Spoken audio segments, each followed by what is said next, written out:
Assalamualaikum warahmatullahi wabarakatuh. Waalaikumsalam. Back to Synergy Talk, hosted by me, Fahdun, dan teman saya di samping saya adalah Anissa Tauziri atau biasa dipanggilnya Sasa. Eh, saya anak Fakultas Kedokteran Universitas Pajajaran, anak Voldi juga, volunteer doctors. Kalau ini Mas Fahdun ini dari UMY, dari Jogja, jadi diimport ke sini, spesial Oke. untuk podcast Synergy Synergy Talk Talk hari edisi ini. Oke, sebenarnya lebih ditodong kali ya. Lagi main kesini malah jadi host kayak gitu ya. Nggak apa-apa. Dan kita punya narasumber nih. Kali siapakah Nisa? Ini adalah Dr. Dani, Dr. Dani Ferdian, Magister Kesehatan Masyarakat. Beliau ini adalah salah satu dosen di FK Unpad di Departemen Ilmu Kesehatan Masyarakat Public Health ya dok ya. Betul. Kayak gitu. Dan juga beliau aktif di berbagai kegiatan sosial, termasuk juga beliau ini adalah founder dari Volunteer Doctors. Iya, gitu. benar sekali ya. Dan Jadi- menjadi narasumber kita hari ini. Iya, betul sekali. Oke, seperti biasa Synergy Talk membahas tentang apa aja sih yang lagi viral di masyarakat Indonesia ini. Masih tahu ya, Sasa, apa sih yang lagi viral? Ini sekarang kan orang-orang lagi ngomongin tentang coronavirus ya dok ya, Ya. yang COVID-19 ini Oke. gitu. Hmm. Nah terus kita pengen tahu nih sebenarnya kan kalau misalnya tentang corona apa kayak gitu-gitu udah banyak banget yang ngebahas Iya benar, gitu ya. udah bosan Tapi banget. secara kesehatan masyarakat gitu dok, Oke. kita tuh pengen tahu sebenarnya coronavirus ini tuh dengan adanya virus ini tuh kita harus ngapain sih? Saya ngecek nih terakhir di World Matter tentang Ah. coronavirus. Sekarang korbannya itu udah ya pokoknya pasiennya Ya. udah 157.000. Oke. Nah, dan udah ditetapkan sama WHO sebagai global pandemic gitu kan. Sebenarnya apa sih dok global pandemic? Mungkin belum banyak orang yang tahu gitu. Oke. Apa itu global pandemic? Ya, sederhananya sih kalau bicara global pandemic gitu, itu kan artinya sebuah penyakit yang penyebarannya itu tuh bisa sampai ke negara-negara lain. Penyakitnya menyebarnya cepat, menyerang orangnya banyak, lintas negara, sulit dikendalikan dan terjadi dalam waktu yang bersamaan. Ya contoh COVID-19 ini, dia terjadi kan tadi 150.000 Iya, udah lebih ya 157, pasiennya ya. iya. Itu per tanggal berapa sekarang? 15 Maret ya? Ya jam 18. Ya di jam 18 itu 150.000 sekian. Ya. Artinya penderitanya sudah lebih dari ratusan ribu dan terjadi kalau dicek itu terjadi lebih dari 100 negara di dunia. Betul. Nah makanya itulah kenapa akhirnya kemudian WHO mengatakan si COVID-19 ini kejadiannya sebagai global pandemic. Iya benar juga. Padahal kita tahu ya dulu sebelum ada yang viral tentang corona kita ngomongin tentang Ebola gitu-gitu. Padahal Ebola aja nggak sampai pandemik ya, dia cuma endemik di Afrika waktu itu ya. Dan ini untuk khusus COVID ini dia pandemik kayak gitu. Nah yang tadi dijelasin pandemik itu kayak gimana kayak gitu. Terus untuk pertanyaan selanjutnya yaitu dampaknya apa sih? Buat Dari siapa? Oh buat kita warga Indonesia ya. Indonesia kayak Oke, gitu. di Indonesia sendiri kan COVID-19 sudah jadi bencana nasional ya. Jadi bencana nasional, sekarang yang megangnya juga udah BNPB ya, Badan Nasional Penanggulangan Bencana. Ya. Ini tuh percaya atau enggak, warga Indonesia tuh masih banyak yang santuy. Bener nggak? Iya sih. Ya? Setuju Jadi sih. ada atau enggaknya bencana nasional COVID-19 mungkin buat sebagian orang masih banyak yang ya santai aja gitu Yeah. kan. Emang apa pengaruhnya buat kita? Iya, Seolah ancamannya tuh nggak nyata. Ya. Padahal sobat rumah sinergi sekalian dan teman-teman semua, ancaman COVID-19 di Indonesia itu begitu nyata dan ada di hadapan kita. Ya. Terutama kalau apa? Kalau kita abai, tadi bilang ya, nggak waspada Iya. terhadap penyebaran virus ini di Indonesia. Beberapa akademisi atau beberapa saintis, mereka sudah mulai memproyeksikan, bikin pemodelan dari mulai yang paling sederhana sampai yang rumit gitu ya, yang berakhir pada satu kesimpulan kalau gitu ya, si COVID-19 di Indonesia ini dibiarkan begitu saja, proyeksinya dia akan Naik terus gitu ya, meningkat, naik meningkat terus. Oh. Bahkan pada satu kesimpulan di mana kalau seandainya itu terjadi, layanan kesehatan kita itu tuh nggak akan mampu untuk mengcover jumlah kasus sebanyak itu. Jadi Kayak kemampuannya bednya, gitu ya, bednya. ICU-nya, ventilatornya. Karena kan dari sekian pasien tersebut, Iya. sebagian pasien dia butuh ruangan intensif. sebagiannya lagi butuh sampai ke ventilator. Jadi kalau ngomongin COVID-19 kan banyak orang yang mirip, wah itu mah kayak flu biasa, nggak usah khawatir gitu. Benar. Ya flu biasa kayak gimana gitu.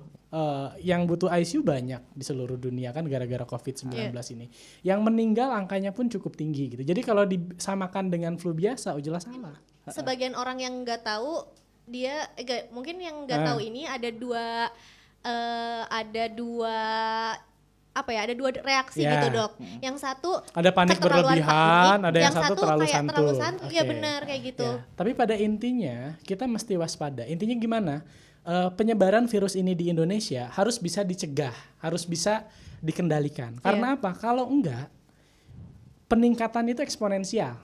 Ya, peningkatan itu eksponensial dan kalau ini dibiarkan tidak dicegah dan dikendalikan, diprediksikan gitu, sistem kesehatan kita, layanan kesehatan kita akan jebol, chaos, nggak akan bisa memenuhi itu.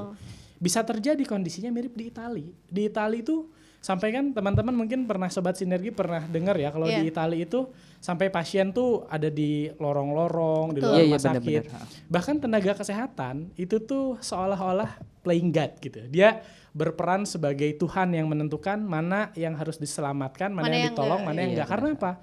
Karena keterbatasan sumber daya dengan jumlah pasien yang begitu tinggi. Nah, Indonesia kalau kita tidak waspada, kalau kita abai gitu ya, kalau kita terlalu santuy terhadap isu ini, ke depan amit-amit ya, diprediksikan bisa seperti itu gitu. Nah makanya lah gitu kita sebagai ahli kesehatan masyarakat gitu banyak mendorong untuk dari sekarang masyarakat mulai aware dan mulai sungguh-sungguh melakukan pengendalian dan pencegahannya. Iya. Apa sih yang kita harus lakukan untuk menghadapi coronavirus ini? Khususnya kayak pribadi kita. Untuk masyarakat ya, untuk Sobat Sinergi harus melakukan apa?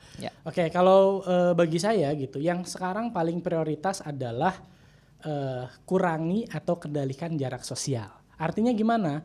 Kalau Sobat Sinergi nggak ada keperluan apapun, yang sekarang paling penting dilakukan adalah utamakan berdiam diri di rumah. Itu utamakan lu berdiam diri di rumah. Jadi yang biasa nongkrong, jaga jarak sosial. Kayak truk dong. Kayak ada tulisan di belakang. Harus jaga jarak kan? Kalau nggak jaga jarak bahaya kan? Oh iya benar. Sekarang yang harus dijaga jaraknya apa? Komunitas sosial gitu. Artinya teman-teman yang biasanya nongkrong gitu kan, yang biasanya arisan, sosialitas, sekarang tahan dulu. Bahkan kampus-kampus besar di Indonesia, ITB, Unpad, UI, UPI, bahkan yang swasta, sekarang memberikan edaran untuk mahasiswanya dan dosen-dosennya itu belajarnya jarak jauh, nggak ada tatap muka. Sekolah-sekolah SD, SMP, SMA itu di mana? Di Jawa Barat, di Jakarta, di tempat-tempat gitu lain, bukan diliburkan, dibuat untuk belajar di rumah, ya. Profesi-profesi yang bisa dikerjakan remote gitu, yang bisa dikerjakan di rumah sekarang ditarik dulu ke sana. Jadi yang sekarang yang paling penting adalah kalau teman-teman gak ada urusan apapun, pilih berdiam diri di rumah, tapi di rumahnya pun tetap produktif, kerja, yang ngaji, ya ibadah gitu kan, yang sekolah tetap belajar, itu yang penting. Tapi usahakan nggak keluar gitu ya. Usahakan nggak keluar kalau dia nggak ada agenda apapun. Oke, tadi udah dibahas ya tentang yang pertama apa yang harus kita lakukan, Anissa. Jadi itu tadi kalau kata Dokter Dani kan kita harus menjaga diri dulu ya, gitu kan. Jaga jarak sosial. Jarak sosial. Kalau bisa nggak keluar. Emang kenapa sih dok kita harus ngelakuin itu gitu? Pentingkah? Oke. Banyak yang nanya kayak gitu sih. Sepenting apa bener emang kayak? Ada analogi yang bagus yang sempat viral juga nih. Mungkin bisa ditampilin ya, yang analogi korek api. Nah ini nih lihat nih. Lihat nih teman-teman dan sobat Rumah Sinergi. Kayak ibaratnya korek api ini yang kebakar nih kan 1, 2, 3, 4, 5, 6, 7 gitu. Ada satu korek yang dia mundur, artinya itu kita yang berdiam diri di rumah. Ini kan mencegah terjadinya penyebaran pada masyarakat atau lingkungan yang sekitarnya kan, pada orang yang lain kan, dengan satu orang mundur, 2 orang diam di rumah, 3 orang jadi mengurangi jarak sosial gitu. Itu memberikan jeda kepada pemerintah kita untuk melakukan upaya-upaya di tengah perlambatan penularan tersebut gitu. Jadi pentingnya di sana gitu kan. Jadi untuk memutuskan rantai penyebaran sekali. Itu kali ya. Itu pentingnya di sana. Nah tapi yang jadi tantangan sobat Sinergi gitu ya. Di kita kan sekarang sekolah udah pada diliburin ya, sebagian besar lah mungkin ya, kerja udah mulai dirumahkan gitu. Di per hari ini aja di tanggal 15 Maret gitu, muncul juga berita viral kayak ini nih. Apa nih? Apa namanya? Disuruh bekerja di rumah, belajar di rumah. Yang ada buat sebagian orang, wah ini libur. Kalau libur gue gimana? Gue piknik gitu, jalan-jalan gitu. Iya. Malah disalahartikan. Nah, ini juga yang bahaya gitu. Ini offside, ini pelanggaran berat gitu. Iya. Dan mindset seperti ini yang harus diubah gitu. Kita jangan berpikiran bahwa ini kan libur, tiket kereta lagi murah, hotel banyak diskon gitu ya. Iya, benar. Tempat-tempat wisata lagi bahkan, diskon. Jakarta ditutup. Jakarta ditutup tempat wisata. Kita ke Bogor aja melipir sampai macet misal gitu ya. Ini ilustrasi aja. Iya. Nah, hal seperti ini mungkin terjadi di kita gitu. Artinya apa?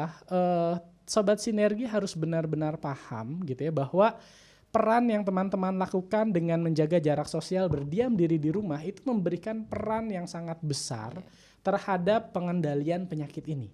Gitu ya. Ya, jadi jangan mikirnya kan gini, banyak orang yang mikir, ada kena COVID juga nggak akan kenapa-napa, banyak yang sembuh, itu mah banyaknya orang rentan. Saya kan masih sehat, muda gitu. Anak kecil juga, anak saya juga nggak akan kenapa-napa. Nah, tolong mikirnya sekarang tuh jangan saya.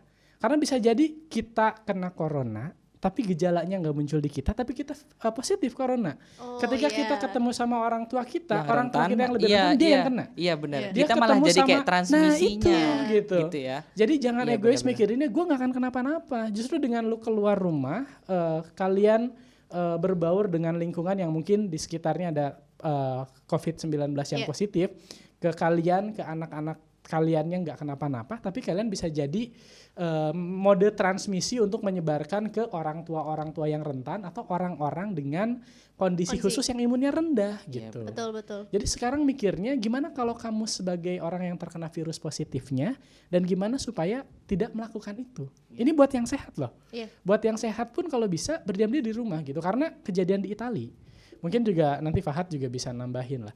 Itu terjadi gara-gara adanya pengabaian seperti ini, ditarik untuk berdiam diri di rumah, tapi terutama anak-anak muda ya, anak-anak muda banyak yang keluar. Mereka akhirnya malah melanggar gitu. Jadi jangan sampai kita seperti itu. Bahkan kan kalau di Italia sekarang kamu keluar nggak ada kepentingan bisa dipenjara 3 bulan. Masa di Indonesia mau digituin kan? Tapi ini penting loh. Ini buat yang sehat, ya. Apalagi kalau yang sakit gitu. Kalau kita sakit, ya jelas lah. Kalau sakit kita harus mengisolasi diri gitu. Nah, suka dengar kan ada isolasi, ada karantina ya. Nah, kalau isolasi itu apa bedanya? Apa bedanya? Kalau isolasi itu, kalau kita memang sudah sakit gitu ya, diri kita misalkan sakit, apakah flu, apakah misalkan COVID-19 atau apa gitu. Ya, amin lah gitu ya. Tapi ketika kita sakit, kita berdiam diri di rumah, itu namanya isolasi. Jadi kita yang sakit dan diisolasi dan ya kita di aktivitasnya di sana lebih banyak ke istirahat, perbaikan daya tahan tubuh, minum obat karena lagi sakit kan. Nah, tapi kalau satunya lagi karantina itu tuh berdiam diri gitu ya, yang memang misalkan kita udah pernah pergi ke beberapa tempat yang ada kejadian di sana gitu, misalkan ke China gitu kan, atau ke Iran atau ke Korsel gitu, atau kalau enggak pun pernah kontak dengan orang yang positif gitu. Nah, kita melakukan karantina terhadap diri kita sendiri selama 14 hari setidaknya kita diam di rumah. Berdiam diri ya. Itikaf gitu kan ya. 2 minggu kan karena masa inkubasinya kan 2 minggu. Nah, tapi kalau karantina buat orang-orang yang belum belum terdiagnosis sakit tapi mungkin ada kecenderungan untuk ke arah sana karena ada riwayat kontak dan lain sebagainya. Gitu nah, ya. Jadi yang sakit mah jelas lah di rumah aja gitu. Jadi hati-hati sobat sinergi ya. Jadi kalian dikasih libur itu bukan untuk wisata ya, tolong ya. Bukan buat jalan-jalan bukan ya. buat jalan-jalan kayak gitu. Jadi lebih baik berdiam diri di rumah, banyak zikir, banyak berdoa, itu lebih baik daripada kita malah tamasya kemana-mana kayak gitu ya. Oke. Jadi ya itu penting ya gitu. Ini mungkin yang paling penting dari penyampaian sekarang, karena kan kalau sebelumnya kan ngomongin tentang daya tahan tubuh, imunitas kan udah sering. Nah sekarang tuh yang prioritas untuk dilakukan dan sangat murah gitu. Iya benar. Sangat murah. Justru murah banget kan, nggak kemana-mana ya. Sangat murah, maka berdiam diri di rumah. Kalau misalkan nggak perlu amat nggak usah keluar. Kalau perlu kebutuhan sekarang kan ada delivery order ya. Delivery order aja gitu ya. Kalaupun kita terpaksa banget gitu ya untuk keluar rumah ya, gitu misalnya kan. ada keperluan Ya, urgent gitu ya dok. sebisa mungkin kontaknya tuh semeter lah jaraknya Oke. gitu Semeter kan. ya. Semeter Menjaga gitu. jarak Menjaga seperti truk jarak. tadi. Ya, Semeter. ini semeter loh, Oh ya, semeter. kurang, iya, iya. kurang. Ya. Tapi nggak usah lebay juga kayak ada kan yang sekarang lagi rame ya. Nah, dia Wow. pakai ini kebayang kan kalau dia mules gimana gitu. Iya. Iya, Berarti gimana ya? ketabrak-tabrak dong Iya. kalau Gitu. mulus. Ya 1 meter dia jaga jarak aman, yang nggak harus kayak gitu juga Iya, lah. nggak Tapi nah, gitu juga kenapa berarti ya. kenapa upaya-upaya tadi penting? Saya pengen nunjukin satu grafik. Nah, di grafik ini yang biru ini ya, ini tuh grafik peningkatan kasus ya yang diproyeksikan kasus COVID-19 ini kalau upaya-upaya jaga jarak sosial tadi tidak dilakukan. Dia grafiknya akan sangat tinggi ya, dan bahkan melebihi kebutuhan layanan kesehatan untuk mengatasi hal tersebut. Garis kuning kalau kita melakukan upaya jaga jarak sosial tadi sebanyak 20%. Lumayan turun 20% aja udah lumayan Iya, turun, iya. tapi jumlahnya masih melebihi batas layanan kesehatan garis biru itu. Nah, tapi kalau 50% saja orang-orang warga Indonesia ini melakukan banyaknya memprioritaskan diam diri di rumah, jaga jarak sosial, grafiknya ungu. Kelihatan nggak? Jadi dia nggak cuma melandai dan itu di bawah Jauh banget ya di dok. bawah kapasitas atau kemampuan layanan kesehatan untuk mengatasi masalah Mengatasi, tersebut. iya. Jadi di bawah itu dan melandai. Nah, Betul, makanya betul. ini tuh Presentasinya penting jauh sekarang banget tuh, ya, jauh presentasinya banget. Itu bahwa 50% loh. 50% ya. Kalau seumpamanya kita lebih baik berdiam Ya, diri kayak gitu di ya. rumah gitu, Tuh, kayak gitu. lihatin Itu ada sih. grafiknya tuh Sobat Sinergi sudah bisa dilihat bahwa Betul. sangat penting sekali ya kita itu untuk Efeknya besar ya dok Betul. ya. untuk berdiam diri gitu ya. Oke. Ada poin kedua mungkin apa yang harus kita Oh, lakukan? oke. Ya, setelah yang Selain- pertama tadi gitu kan. Itu kan yang menurut saya sekarang paling penting, paling urgent, paling murah. Iya. Iya. Kita mikirinnya nggak cuma diri kita tapi juga buat lingkungan sekitar kita. Kalau kita mendiamkan itu, chaos lah. Itu jangan sampai kayak gitu. Ini penting banget ya, harus jadi catatan buat Sobat Sinergi. Oke, poin Nah, yang satu. kedua, ya tentulah tingkatin daya tahan tubuh ya. Ya, gitu kan. benar. Tingkatin daya tahan tubuh kita dengan apa? Ya makan makanan yang bergizi gitu kan. Cuma memang yang agak susah tuh kalau anak kos di akhir bulan. Iya, iya, gitu iya. kan. Iya sih. Ya, makannya gimana? Anak kos di akhir bulan. Tantangan Pagi sih. makannya apa? Mie instan. Iya. Sereal. Pagi nastel, siang nastel, malam nastel. Biasa kalau akhir bulan pagi mie instan, siang mie Siang instan, instan, malamnya apa malam coba? Obat lambung. Oh iya, sebut Ya, merek ya ya. bagusnya padahal gini, makanan bergizi itu nggak harus mahal. Bahkan Kemenkes itu sekarang kalau ngomongin makanan yang bergizi itu ada namanya menu seimbang. Nggak lagi 4 sehat 5 sempurna. Terlalu Seimbang. sempurna, terlalu susah karena gitu sempurna ya. itu milik Tuhan kan Iya, gitu. berarti Jadi ya sekarang namanya makanan menu seimbang. menu seimbang. Oke. Aku Itu juga kayak baru gimana tuh, Dok? baru dengar juga. Dipermudah lagi Kemenkes itu punya isi piringku. Jadi kalau isi piringku tuh 2/3 dari setengah piring itu makanan pokok, nasi lah gitu ya. Mm-mm. Terus 1/3 dari setengah piring itu lauk pauk, daging, ayam, telur gitu kan. Kemudian 2/3 dari setengah piring yang lain itu sayuran, dan 1/3 sisanya itu buah-buahan. Oh. Ya seperti ini gambarnya. Di luar itu harus minum air setidaknya 8 gelas per hari. Ya. Aktivitas fisik gitu ya 10 menit per hari, dan cuci tangan pakai sabun. Jadi Gimana, Sasa? ya ini si piringku. Ini makanan yang bergizi yang Iya, pertama. iya. Betul. Berarti Terus- kalau kayak gini dok, aktivitas fisiknya di rumah Nah. aja gitu ya?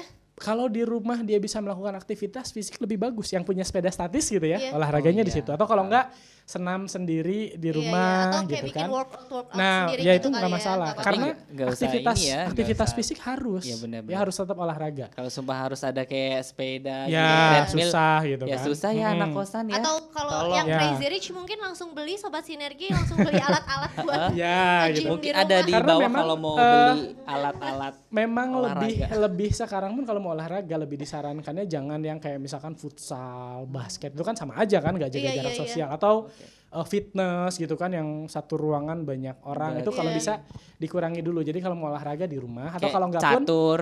ya bisa. Kan itu Catur cabang jarak- olahraga. Kan catur jaraknya semeter. Nah Nggak itu apa-apa. ya.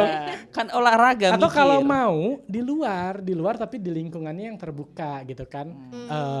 Jalan atau lari bareng pasangan, yang nggak apa-apa lah kan pasangan Oh, iya, gitu iya, kan. iya, iya. Atau ya kalau yang jomblo ya sepedahan sendiri tapi di lingkungan yang terbuka.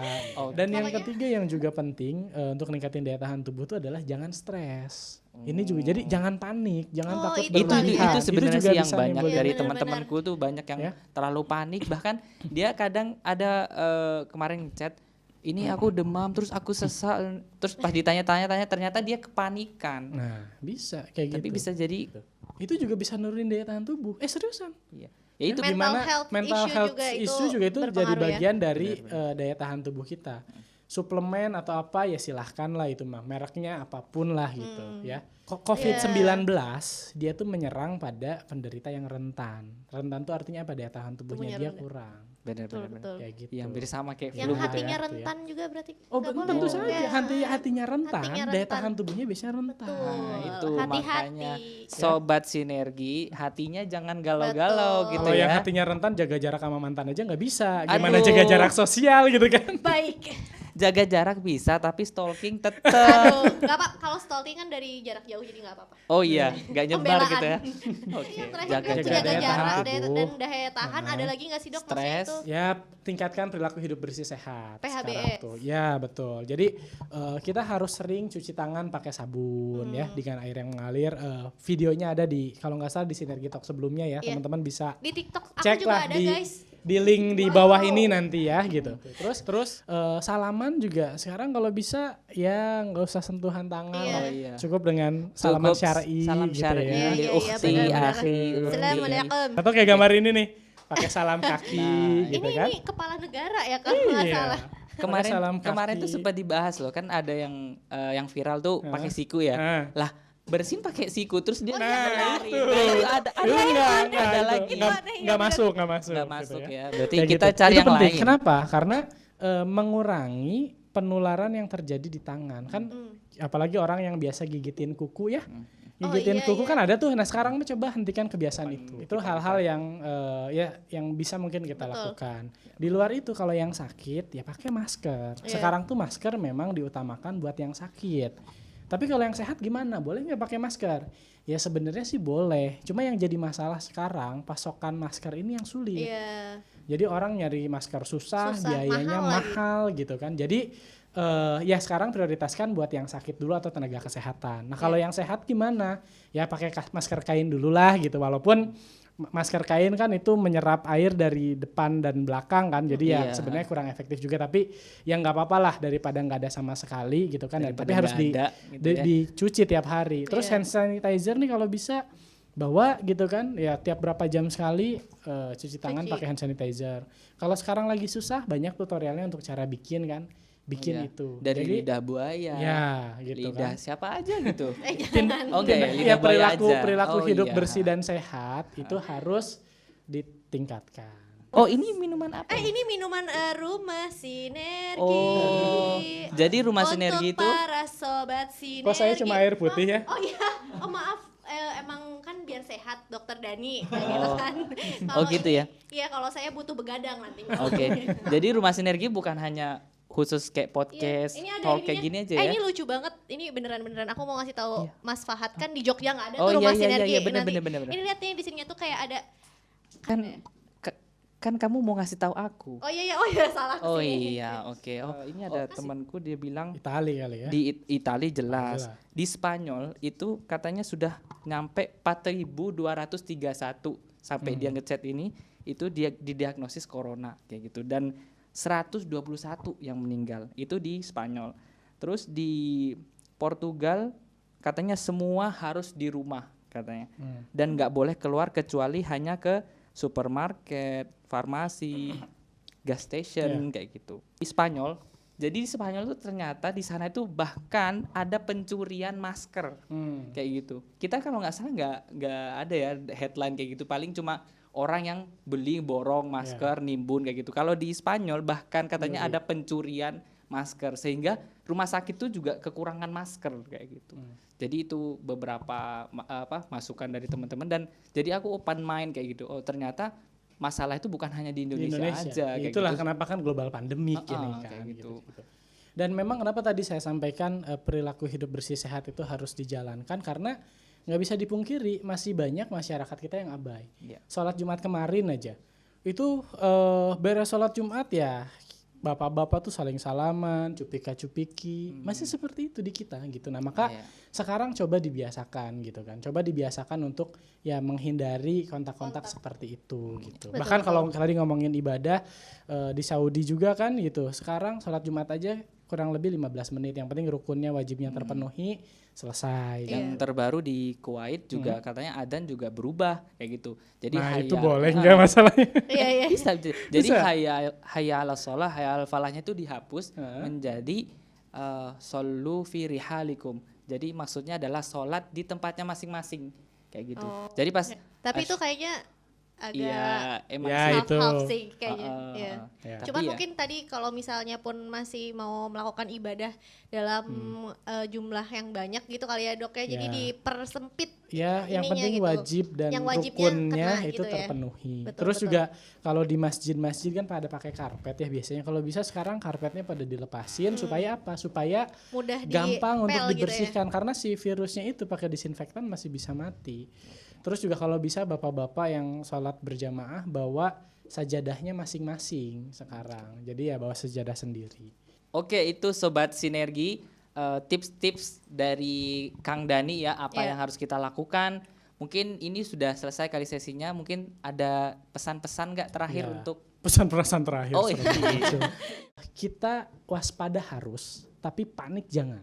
Oke. Jangan gara-gara dengar podcast ini, wah, oh nanti kalau ini harus ada 2 minggu dirumahkan, terus nanti takut Nggak, chaos heboh, layanan heboh, kesehatan, heboh. heboh pada datang ke supermarket, borongin banyak hal, masker diborong, hand sanitizer Iya. diborong, pokoknya panik aja, panik juga beli nggak segala boleh ya, macam. dok, ya. Itu yang nggak boleh, karena bisa jadi kematian itu bukan karena virus coronanya, Tapi tapi karena perilaku manusianya. Jadi kasih mungkin dari banget saya. untuk narasumber kita, Iya. tepuk tangan untuk Tepuk narasumber tangan, kita.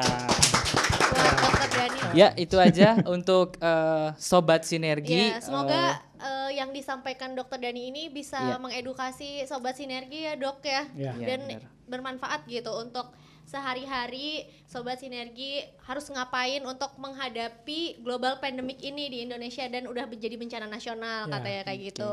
Dan pesan yang paling penting adalah kita nggak boleh panik, Ya. tapi kita harus aware. Sekian dari kami, kurang lebihnya mohon maaf. Assalamualaikum warahmatullahi wabarakatuh. Waalaikumsalam.